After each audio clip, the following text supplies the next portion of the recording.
Hello everyone, Courtney here. When was the last time you dreamed? And no, I'm not talking about the dreams you have in your sleep. I'm talking about dreaming of the life you want without constraints. Truly sat down by yourself with no noise or distractions and just dreamed. It's easy to want something better than your current situation. But when was the last time you actually wrote out what that was and dreamed of what it would be like? Let's dive into your second Inventor challenge. Welcome to episode number 67. Let's get into it. Where inventing, passion, and hard work intersect. Welcome to the Serial Inventing Podcast. Bite-sized, perspective-altering episodes on serial inventing and beyond. From motivating key tips on product licensing to obstacle-busting conversations on transitioning to a full-time serial product developer. Buckle your seatbelt, because you're in for a ride. Warning, this podcast may motivate you to make wild decisions that will propel you forward in your inventing career and hijack more of your time for your passion. If you aren't ready to make it happen, then this podcast isn't for you. Sometimes as inventors, or just as people, we're so caught up in the day-to-day grind that we forget to look at the big picture. We're stuck in the what's next mindset. Next project, next prototype, next deadline. But what about the long-term vision? What does my ultimate dream look like? Today, I want to challenge you to take a moment and pause. Grab a notebook or open a blank document on your computer and imagine.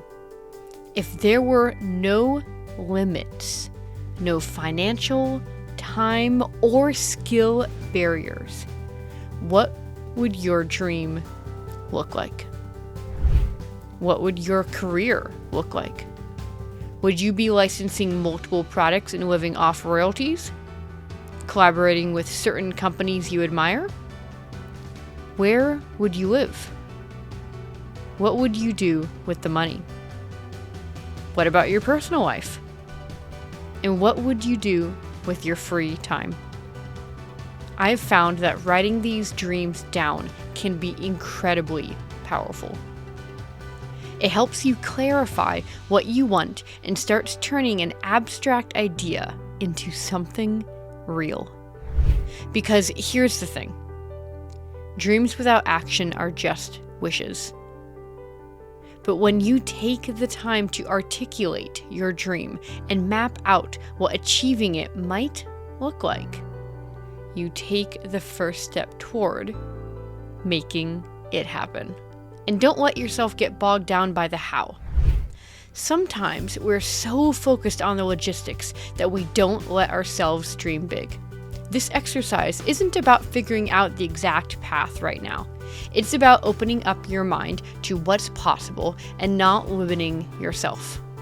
And the bigger you dream, the better.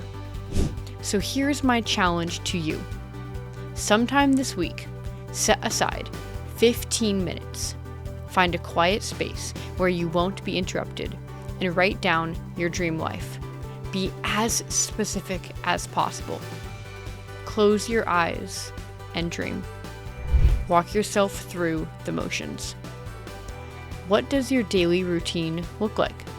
Who are you working with? Where do you live?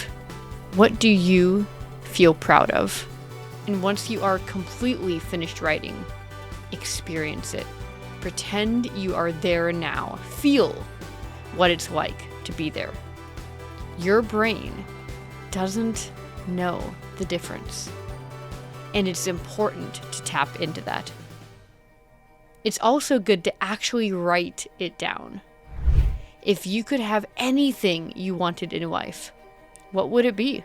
Place this somewhere you look at daily, like a mirror or fridge. Will you accept my challenge? And if you're looking to take it a step further, share it. whether that's with a trusted friend, your mentor, or even on social media. Sometimes putting your dream out in the world can make it feel more real. Plus, you never know who might come along and help you make it happen. Give yourself permission to dream without limits. You might be surprised at what you discover about yourself and how you can get there. And if you are surprised at what you write down and want to start making leeway towards actually accomplishing them, check out these 2 supplements I also placed in the show notes. The 12-Week Year book by authors Brian Moran and Michael Lennington that I talk about in episode 39. And the 12-Week Year field guide by them as well. And if you can only get one, get the field guide. The tagline for the book and the field guide is, "Get more done in 12 weeks than others do in 12 months." I am going through it right now, and it's a gold mine, a true gold mine. You can check out the first Inventor Challenge in episode 37. Oh, and since January of 2025 is almost over, and you didn't get my calendar last year, please consider it this year. It has an Inventor Challenge every month, a quote by a famous inventor born that month, and book recommendations. It's linked in the show notes. If you enjoyed this episode, please consider leaving a star review on Spotify or a written review on Apple Podcasts. Thanks for tuning in and taking a few bites with me today. And remember, serial inventors don't make excuses. They make it happen. See you soon!